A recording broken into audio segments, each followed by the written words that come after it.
tout le monde, je vous retrouve aujourd'hui pour une nouvelle vidéo.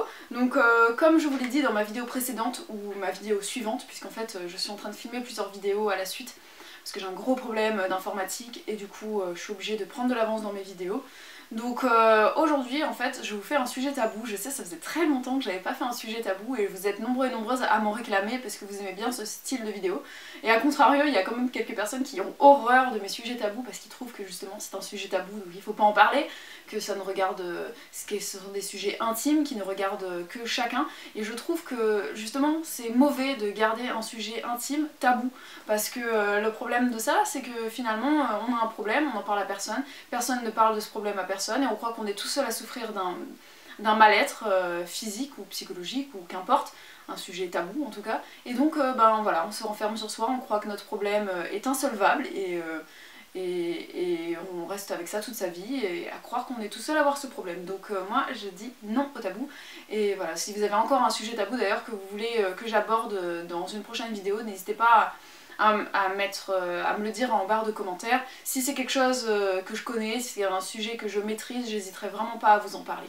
Donc aujourd'hui j'aimerais vous parler de tous les problèmes.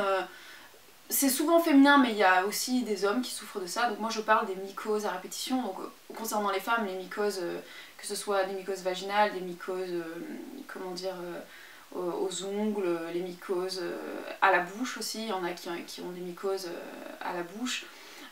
Et puis plein d'autres endroits en fait, on peut avoir des mycoses un petit peu partout. Et donc ça, les infections urinaires, les infections en tout genre en fait, c'est-à-dire que ce soit...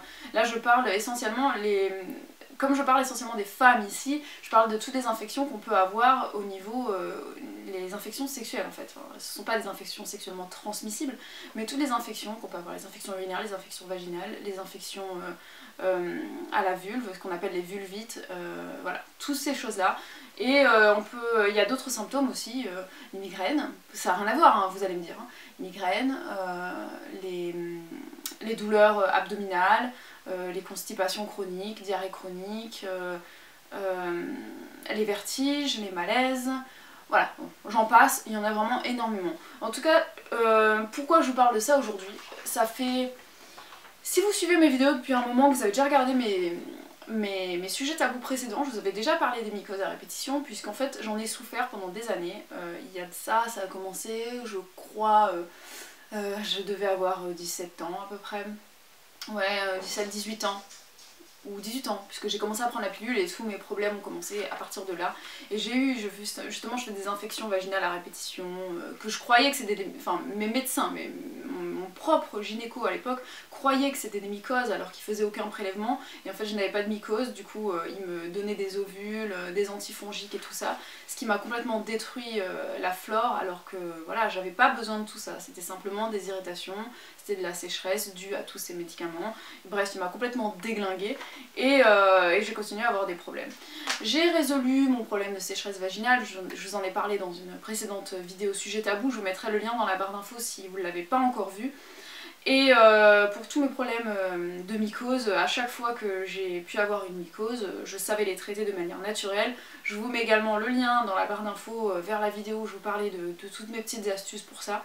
Mais aujourd'hui je voudrais vous parler plutôt de comment ne plus avoir ces problèmes. Parce que c'est bien beau de guérir un symptôme, mais voilà, c'est ça le truc, c'est qu'en fait ce sont que des symptômes.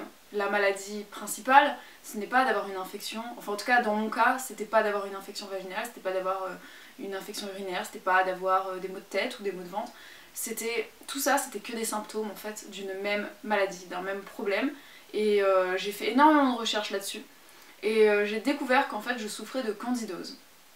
Donc je ne me suis pas médicalement faite examiner pour déterminer que j'avais bien une candidose. J'ai simplement fait des expériences alimentaires pour voir si mon problème était résolu et effectivement il a été résolu, je n'ai plus aucun problème.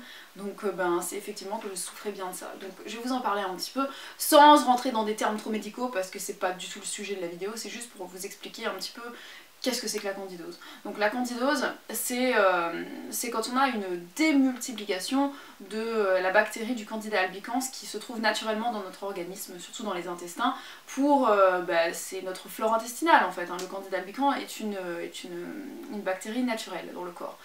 Mais il y a un moment donné, si on mange trop acide et trop sucré, il y a une prolifération de ces bactéries. Et ça s'appelle la candidose. Et là, en fait, le corps il se déglingue quoi. Il y a rien qui va plus. On a énormément de symptômes qui surviennent. Chez moi, c'était essentiellement les migraines, les vertiges et les infections urinaires et vaginales. Donc voilà, chez moi c'était mes symptômes majeurs, mais il y en a plein d'autres, hein. Il y en a plein d'autres, n'hésitez pas à fouiller sur internet, hein. Surtout ne vous fiez pas que à ma vidéo, allez faire vos propres recherches suite à cette vidéo si vous pensez que vous souffrez de candidose. Mais donc voilà, j'ai compris que je souffrais de ça et j'ai cherché sur internet comment s'alimenter pour pouvoir remédier à ça, guérir de la candidose. Et j'ai fait mes recherches et j'ai compris qu'en fait le Candida albicans c'était une bactérie qui se nourrit exclusivement de sucre et qui se prolifère dans un milieu acide. Donc j'ai vu que voilà, par rapport à mon alimentation, je mangeais énormément de fruits, donc forcément elle se nourrissait de sucre, ça c'est clair, il y avait tout ce qu'il fallait, mais le problème c'était aussi qu'elle se proliférait dans un milieu acide, parce que quand j'ai regardé sur internet, j'ai cherché la liste des aliments acidifiants et les aliments alcalinisants, et j'ai vu qu'en fait je consommais pas mal d'aliments acidifiants. Donc attention à ne pas confondre acidifiant et acide, parce que je prends l'exemple par exemple du citron. Le citron c'est un aliment acide, mais il n'est pas acidifiant. Une fois qu'il est dans l'organisme, au contraire, il devient alcalin. Donc je vous mettrai le lien dans la barre d'infos, vous aurez vraiment plein de liens dans cette barre d'infos, donc n'hésitez pas à la dérouler. Vous aurez un lien vers le site sur lequel j'ai trouvé ma liste de tous les aliments alcalinisants et acidifiant, et vous allez voir que c'est très enrichissant et ça vous... Enfin, en tout cas moi c'est devenu un peu ma bible. J'ai plus besoin de la consulter maintenant parce que je sais globalement tous les aliments acidifiants, alcalinisants qui font partie de mon alimentation au quotidien. Donc voilà, il suffit que je fasse attention et tout va mieux. Donc voilà comment j'ai procédé en fait au début et j'ai commencé début 2014, voire fin 2013. Je vous en ai pas parlé plus tôt parce que j'attendais de voir vraiment les effets de cette alimentation sur le long terme en fait, pour voir si vraiment j'avais des changements, et c'est vrai que je n'ai plus du tout eu aucun symptôme, mais vraiment aucun. Je n'ai plus du tout eu d'infection, donc c'est fabuleux. Pour moi c'est vraiment, je revis quoi, et en plus j'ai minci, donc que demander de plus. Donc alors... ce que j'ai fait dans une première étape en fait, qui était l'étape la plus difficile, c'est que pendant une semaine, j'ai diminué, voire supprimé en fait, tout ce qui était sucre et acide.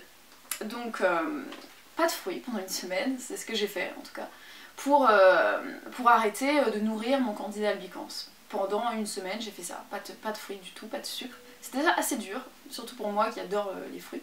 Et j'ai supprimé tout ce qui était acide pour que enfin mon organisme devienne alcalin et non plus acide, pour que les bactéries ne se prolifèrent plus. Donc voilà, j'ai supprimé tout ce qui était acidifiant, et notamment chez moi, ce que je mangeais en très grande quantité, c'était le riz blanc, que je mangeais en quantité assez impressionnante en fait. Donc vous inquiétez pas si vous mangez un peu de riz blanc, c'est pas grave de manger un peu de riz blanc, mais simplement moi j'en mangeais vraiment beaucoup trop. Donc voilà, j'ai remplacé le riz blanc par d'autres aliments, tout simplement. Des pommes de terre, par le quinoa, par le konjac, par du riz japonais, le riz sauvage, enfin tous ces riz là qui sont moins acidifiants. Donc j'ai fait ça pendant une semaine, et ensuite, une fois que cette semaine est passée, j'ai réintroduit les sucres au fur et à mesure, donc pas beaucoup, hein. Au fur et à mesure j'en rajoutais de plus en plus jusqu'à arriver à un moment où voilà, maintenant j'en mange en quantité illimitée, enfin illimitée, je m'entends, hein, c'est surtout en fonction de mes besoins et de mes envies. J'en mange pas de manière... je mange pas des fruits toute la journée. Enfin si, j'en mange toute la journée, mais j'en mange pas des quantités énormes. C'est-à-dire que j'en mange en fonction de mon appétit, de mon envie. Je me force pas à ingérer des quantités énormes en fait. Je mange normalement quoi en fait. Et par contre, je ne mange plus du tout d'aliments acidifiants. En tout cas, plus du tout.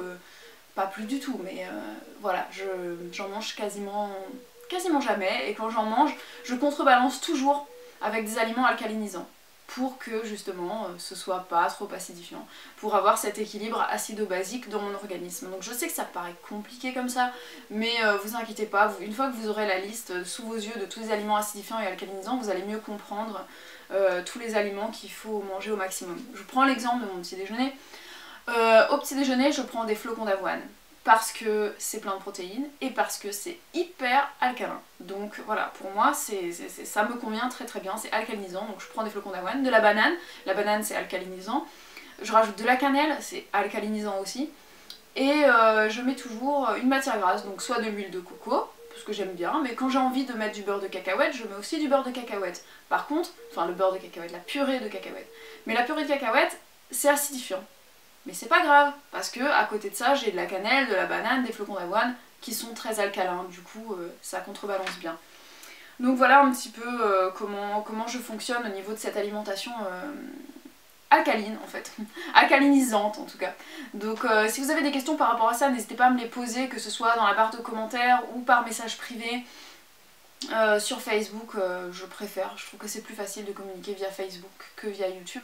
Mais bon, si vous avez envie de m'écrire quand même sur YouTube, allez-y, en message privé. Sinon oui, par commentaire, sur le blog, où vous voulez. N'hésitez pas à mettre un pouce bleu sur cette vidéo si vous l'avez appréciée. N'hésitez pas à la partager si vous avez des amis ou des proches qui souffrent de ces symptômes-là et qui ne savent pas en fait d'où vient le problème.